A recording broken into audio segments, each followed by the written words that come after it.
Sir मी समजा entry करून ठेवलं, तुम्ही एकदा चेक करून घ्या म्हणजे झालं. गुड गोइंग धनश्री, चांगल्या स्पीडनं काम करतेस. आता लंच ब्रेक झाला आहे तर मग एक काम करू, मी जेवण करून घेतो, तू पण जेवण करून घे आणि मग नंतर चेक करू. चालते, आले.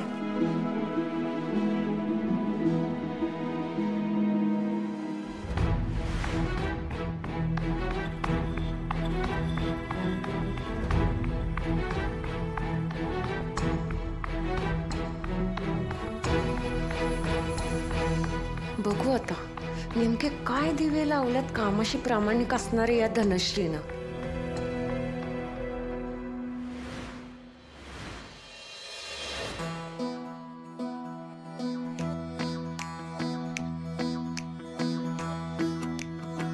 कुठला फाजील आत्मविश्वास असतो हे मला कळतच नाही तुमचं. एक काम जमत नाहीये तुम्हाला. काम जमत नसेल ना तर सरळ घरी निघून जायचं. याच्यातली एकूण एक एंट्री चुकवून ठेवली आहेस तू. उगाच स्वतःचा आणि दुसऱ्याचा वेळ वाया घालवायचा नाही. अहो नाही सर, मी फाईलमध्ये बघूनच एंट्री केल्या होत्या. मग चुका कशा झाल्या? मी तुला फक्त 4 सर्टिफिकेटच्या एंट्रीज करायला सांगितल्या होत्या ना, मग एवढं कशा काय चुका होत्या तुझ्या? आणि या दुसऱ्या योजनेच्या एंट्री तर केल्याच नाहीस तू. एका योजनेच्या ग्राहकांची सरमिसळ दुसऱ्या योजनेत करून ठेवली आहेस तू. आता काय करायचं मला सांग. हे सगळं आज पूर्ण करायचं होतं ना काम. सर अहो खरंच सर्टिफिकेटच्या एंट्री तर मी व्यवस्थितच केल्या होत्या, मला आठवतंय. पुन्हा तेच? अगं तू जर काही एंट्रीज केल्या होत्या तर ह्या बदलायला कोण आलं? की मला जे समोर दिसतंय ते चुकीचं आहे. हे असं सगळं बोलायला तुला काय मी मूर्ख वाटतोय का? माझ्या डोळ्यासमोर जे दिसतंय तेच मी सांगतोय तुला. सर मला खरंच माहित नाही समजा कसं झालं. सॉरी, मला माफ करा. माफी मागून काही होत नाही. हे काम आता मला पुन्हा करायला लागणार आहे. मी तुला आधीच सांगितलं होतं जर का तुला हे काम जमणार नसेल तर तू ही नोकरी गमावशील. आणि तरी पण तू गाळपणा केलासच. माझा वेळ तर वाया घालवलास आणि एनर्जी सुद्धा वाया घालवलीस तू. आता कामात माझं लक्ष लागणार नाहीये. सर नाही, तुम्ही ना मला थोडा वेळ द्या. 1 तास, फक्त 1 तास द्या, मी सगळ्या एंट्री परत करतो. तू आता काही काम करू नकोस. माझंच चुकलं. तुझा ओव्हर कॉन्फिडन्स बघितला, त्याच्यावर मी विश्वास ठेवला आणि तुला जास्तीचं काम दिलं. आता मला पुन्हा रिस्क घ्यायची नाहीये. त्यामुळे आता हे जे काम आहे ना ते मीच पूर्ण करीन. तो बाप तुला घाबरवतोय, तू घाबरतेस वे. आता लहान आहेस का? आता थोड्या दिवसांनी छोटी छोटी लेकरं होताल तुला, तरी घाबरतेस वे. कसं आहे ना सत्यजितराव, ज्याच्या बापाकडे आयुष्यभर पुरल अशी इस्टेट असते का नाही, त्याला सगळं ऐकून घ्यावं लागतं. करेक्ट. तुला काय वाटलं मी माझ्या बापाला घाबरतो? अजिबात नाही. हे सगळं ऐकून घेतोय ना ते फक्त पैशासाठी.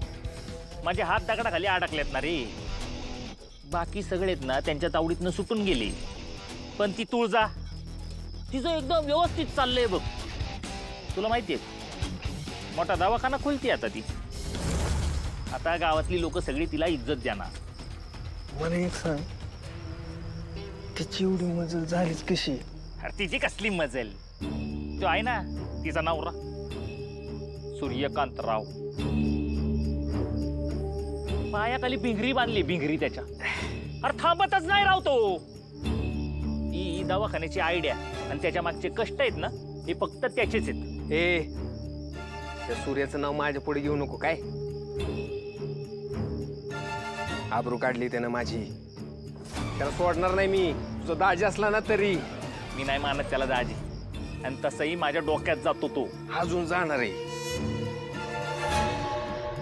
अजून तुझ्या डोक्यात जाणार आहे देऊ.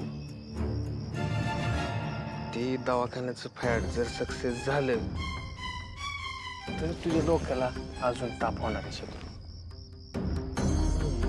म्हणजे तुझी बहीण आधीच डोक्यानं हुशार नाही. आधी तिचा इन्कमचा प्रॉब्लेम होता ना, आता तो प्रॉब्लेम सॉल्व्ह झाला. गावातल्या दवाखान्यापासून केलेली सुरुवात मोठ्या दवाखान्यापर्यंत जाऊन थांबू नये म्हणजे मिळवलं. नाही मला काय वाटतं माहिती का शत्रू, तुझ्या हातात नाही ना सगळ्या गोष्टी अशा निसटून चालल्यात. ए अशा कशाने सटतील बरं? आता पातूर काय झाले? आता पातूर काही वेगळी झाली का? हं? तू बसलायस त्या बापाच्या जीवावर. आणि तो सूर्या दर वेळेला तुझ्या हातावर तर्री देऊन जात. तुझ्या बापाकडे लय ताकद आहे, पण सूर्यान तुळजा पुढे त्याची काय चालत नाही. आणि आता तर दवाखाना टाकलाय. आता त्या दवाखान्यात दोघं बी तुझ्या बापापेक्षा जास्त पैसे कमावत्या आणि गावात माडीवर माडी चढावत्याल. काय किंमत राहील तुझी? वेळेवर आलोय की आम्ही. जावई बापूंनी आम्हाला काय बी न सांगता हा गंमत केली हो जावई बापू. आम्हाला माहिती की तुम्ही गडबडीत होता ते. पण हे जे काय केलंय ते नक्की कोणाच्या डोक्यात पिकलंय कळल का आम्हाला? हा हे सगळ्यांनी केलं डॅडी, एका कोणाचं डोकं नाही. बर. पण तुम्हाला इथं बघून लय भारी वाटलं बघा. दादा मी काय म्हणतो, आता वेळ घालवाय नको. डॅडी आणि तेज अक्का पण आल्यात, आपण एंट्री करून घेऊ. हो थांबा, अशी कशी एंट्री? हे म्हणजे आम्हाला बी तुमच्या आनंदात सामील होऊ द्या की. या आनंदाच्या क्षणी आम्ही आलो नसतो ना, आयुष्यभर आम्हाला रुख रुख लागून राहिली असते. नाही आता चला चला लवकर चला, आमच्यामुळं अजून उशीर झालेला आम्हाला चालणार नाही. या या घरात या. या वेल